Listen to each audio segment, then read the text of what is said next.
এই বিষয়ে ইসরায়েলকে বিরত থাকতে সতর্ক করেছেন যুক্তরাষ্ট্রের প্রেসিডেন্ট জো বাইডেন।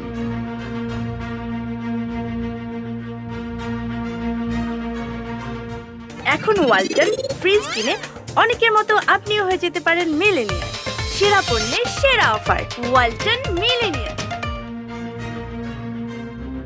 জো বাইডেন ইসরায়েলকে হুঁশিয়ারি দিয়ে বলেছেন, রাফায় বড় পরিসরে স্থল অভিযান হলে যুক্তরাষ্ট্র কিছু অস্ত্র সরবরাহ বন্ধ করে দেবে। সিএনএনকে দেওয়া এক সাক্ষাৎকারে তিনি একথা বলেন।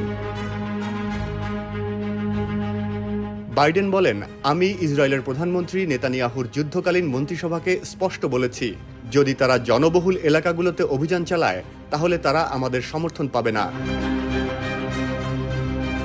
গাজায় মানবিক সংকটের প্রেক্ষাপটে অস্ত্রের চালান সীমিত করার জন্য বাইডেন তার নিজের দলের মধ্যেই বেশ চাপে রয়েছেন। তবে ইসরায়েলকে নিরাপদ রাখার বিষয়টি নিশ্চিত করার কাজ চালিয়ে যাবেন বলেও বক্তব্যে অঙ্গীকার করেন।